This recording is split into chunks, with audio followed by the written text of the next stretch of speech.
सो hi everyone, मैं Dilshad Ansari. Welcome back to our channel. आज के इस एपिसोड में हम बात करने वाले हैं वेला हेयर स्ट्रेटनिंग। हेयर स्ट्रेटनिंग सबसे पहले हम इसकी प्राइस की बात कर लेते हैं। तो ये 1445 की स्ट्रेटनिंग क्रीम है और ये 480 का इसका न्यूट्रलाइज़र है। और यकीन मानो इसके रिज़ल्ट बहुत अमेजिंग है और इसके अंदर जो शाइन आती है ना आफ्टर स्ट्रेटनिंग, वो लाजवाब। सो वीडियो को पूरा देखना एंड तक, तभी डिटेल में आपको सारी चीज़ें समझ आएंगी कि हम लोग स्ट्रेटनिंग करते हुए कहाँ मिस्टेक कर देते हैं ताकि रिज़ल्ट अच्छा ना आए, या फिर क्या ओवर प्रोसेस कर देते हैं हेयर जिससे बर्न हो जाता है या ब्रेक होने लगता है। चलिए इस वीडियो में जानते हैं how to use straightening cream. So हमारे पास कटेड हेयर हैं और ये वेवी हेयर हैं। सो आज हम इसको स्ट्रेट करने वाले हैं स्ट्रेटनिंग क्रीम से।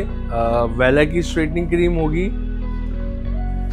तो चलिए शुरू करते हैं। सो स्ट्रेटनिंग करने से पहले सबसे पहले हमें हेयर को चेक करना होगा, उसकी स्ट्रेंथ, इलास्टिसिटी, कि वो कैपेबल है इस पे स्ट्रेटनिंग हो पाएगी या नहीं हो पाएगी, या कलर्ड हेयर तो नहीं है। क्लाइंट से हिस्ट्री जाननी है, उसकी कोई मेडिसिन वगैरह तो नहीं चल रही, ये भी हमें जानना ज़रूरी है। या स्कैल्प डैमेज तो नहीं है, इसको जानना बहुत ज़रूरी है।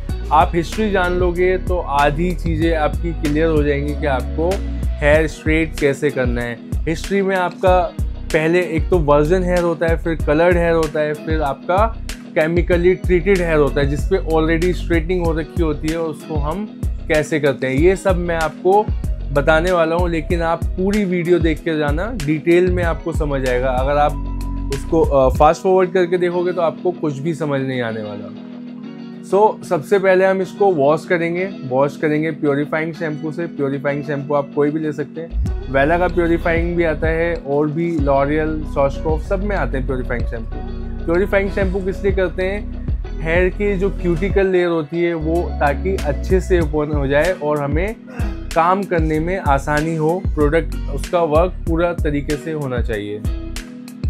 हमारे पास है क्लेरिफाइंग शैम्पू फ्रॉम की वेस्ट और आज हम इसको यूज़ करेंगे अपने कटेड हेयर पर और हेयर का क्यूटिकल लेयर ओपन करने के लिए।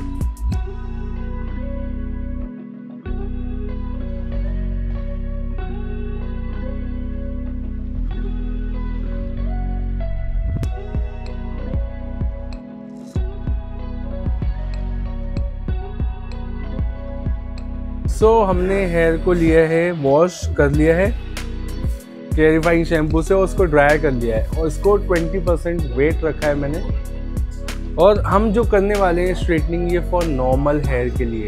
नॉर्मल हेयर जैसे ये हेयर है, ठीक है। कर्ली हेयर होगा तो उसके लिए इंटेंस स्ट्रॉन्ग आती है, और नॉर्मल टू वेवी हेयर होगा तो उसके लिए इंटेंस आती है। और अगर ट्रीटेड हेयर होगा या कलर्ड हेयर होगा उसके लिए माइल्ड आती है वेला में। वैसे ही शॉर्शकोफ में 0 number intense strong, 1 number intense और 2 नंबर माइल्ड। सेम वैसे ही प्रोसेस है। और लॉरियल में आती है इंटेंस स्ट्रॉन्ग और इंटेंस, उसमें माइल्ड नहीं आती। और जिसमें माइल्ड नहीं आती उसमें माइल्ड करने का सिस्टम है, बिकॉज आप कोई भी स्ट्रेटनिंग क्रीम लोगे, अगर उसको आपको माइल्ड करना है तो आप उसमें मास्क ऐड करके उसको माइल्ड कर सकते हो। सबसे पहले हम लेंगे स्ट्रेटनिंग क्रीम हेयर पर एप्लीकेशन करने के लिए।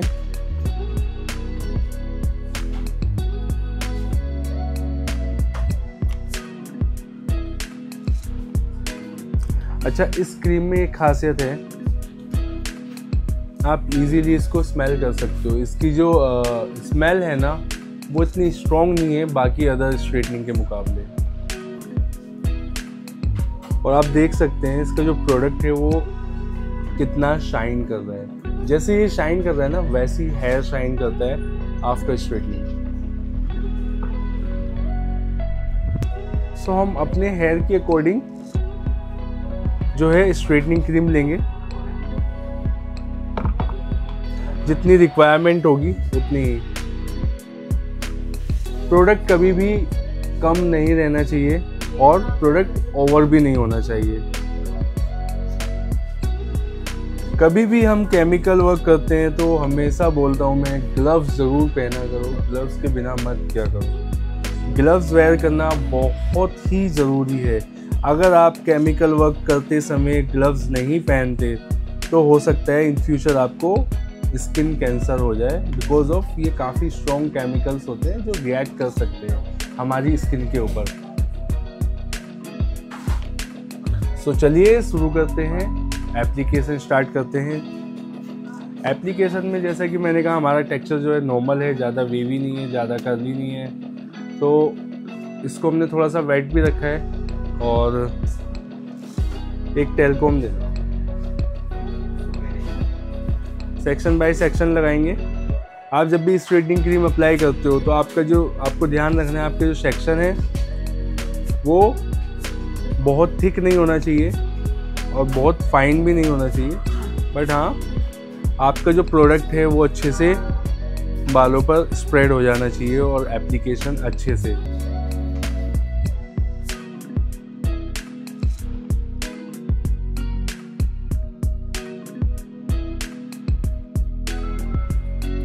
अब हमने सारे हेयर पर एप्लीकेशन कर चुके हैं। इसको हम विजुअल चेक करेंगे आफ्टर 15 मिनट्स। और हमेशा ध्यान रखना कि आपकी जो स्ट्रेटनिंग एप्लीकेशन है वो बहुत फास्ट रहनी चाहिए, ना कि बहुत स्लो। जितना आप फास्ट लगाओगे और अच्छे से लगाओगे उतना ही आपको इक्वल रिजल्ट मिलने वाला है। क्या होता है जब हम स्लोली प्रोसेस करते हैं, पहला सेक्शन लगाया, दूसरा सेक्शन लगाया, तीसरा और फिर चौथा, इसमें क्या होता है जो हमने सबसे पहले लगाया ना उसका बॉन्ड्स ब्रेक सबसे पहले ही होने वाला है। तो इस चीज़ का आप ध्यान रखना, जिसका पहले हो जाए आप उसको निकाल सकते हो, उसको रिमूव कर सकते हो वो एरिया। सो एप्लीकेशन जो है वो डन हो चुकी है। अब हम इसमें वेट करेंगे 15 मिनट्स का, उसके बाद विजुअल चेक करके आपको दिखाएंगे। नहीं होता है फिर थोड़ी देर बाद इसमें विजुअल चेक होगा, इसकी टाइमिंग नहीं है। A few minutes later. सो हमें 20 मिनट हो गए हैं लगभग, और अब हम इसका बॉन्ड्स को चेक करेंगे, ब्रेक हुआ है या नहीं। और बॉन्ड्स ब्रेक हो चुका है, इसमें दिख रहा है ये वेवी हो गया है। अच्छा, अब आप इसका पता कैसे लगाओगे? आप इसका पता कैसे लगाओगे? जब आप हेयर स्ट्रेच करके देखोगे, अगर हेयर वापसी चला गया तो आपका बॉन्ड्स ब्रेक नहीं हुआ है। अगर आपने स्ट्रेच किया, हेयर वेवी हो गया इस तरीके से, तो आपका बॉन्ड्स ब्रेक हो गया है। अगर आपने इसको स्ट्रेच किया और स्प्रिंग बन गया तो आपके हेयर में ओवर प्रोसेस हो गए हैं, उसको तुरंत वॉश करना है। और हो सकता है उस कंडीशन में क्लाइंट के हेयर बर्न भी हो गए हो, तो इस चीज़ का ध्यान रखना है। बॉन्ड्स हमेशा ऐसे ही चेक होता है मेरे हिसाब से, मैं हमेशा यही चेक करता हूँ, ऐसे स्ट्रेच करके देखता हूँ।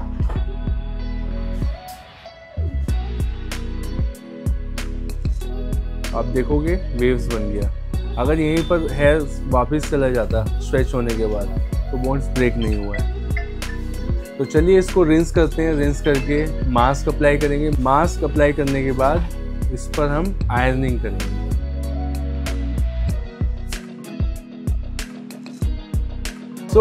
ये हमने स्ट्रेटनिंग को रिंस करके कूल ड्रायर से हेयर को ड्राई किया है और अब हम इसको प्रॉपर ड्राई करने वाले हैं। तो इसको अब हम प्रॉपर ड्राई करेंगे फुल हीट पर। इससे पहले हमने इसको कूल ड्रायर से ड्राई किया है।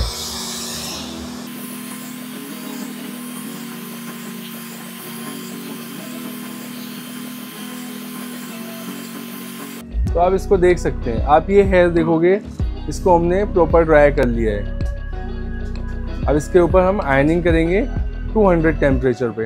हेयर हेल्दी है इस वजह से हमने 200 टेम्परेचर रखा बालों पर आयरनिंग का। अगर यहीं पर हेयर डैमेज होता तो हम 180 या फिर 170 भी जा सकते थे। आप देख सकते हैं आयरनिंग करते ही कितनी अच्छी शाइन क्रिएट हो गई है बालों में।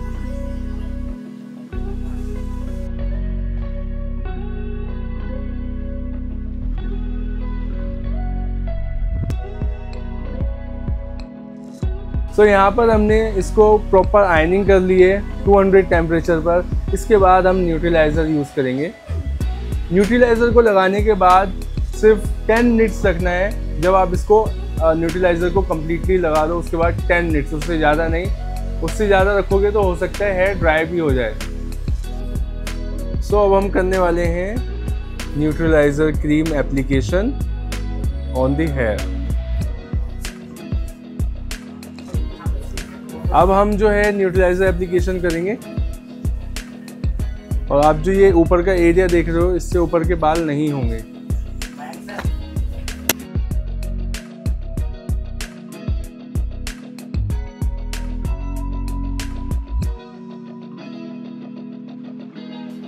अब हमने हेयर को फिक्स कर दिया है और इसको हम स्ट्रेट पर ही फिक्स करेंगे।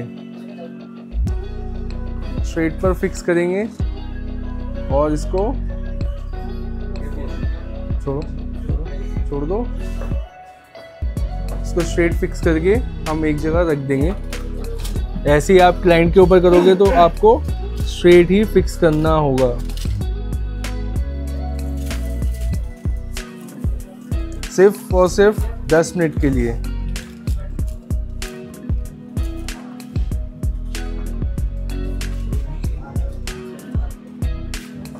A few minutes later. So ये है फाइनल लुक वेला स्ट्रेटनिंग का। आप देख सकते हैं इसमें शाइन कितना है और हेयर बिल्कुल भी डैमेज नहीं है। सो आप देख सकते हो वेला स्ट्रेट लुक, नो डैमेज, और शाइन भी देख सकते हैं कितनी है। और आई होप आपको ये वीडियो समझ आया होगा। मैंने पूरा डिटेल में बताया कैसे करना है और किन किन चीज़ों का ध्यान रखना है आपको। आई होप आप सभी को ये वीडियो समझ आया होगा और आपको मैंने सारी चीज़ें डिटेल में बताई हैं किन किन चीज़ों का ध्यान रखना है और किस तरीके से करना है। So thank you so much. अगर आपको ऐसी और भी एजुकेशनल वीडियोस देखनी है तो चैनल पर चेकआउट कर सकते हैं। ऐसी और इन्फॉर्मेटिव वीडियोस के लिए चैनल को सब्सक्राइब जरूर कर लें।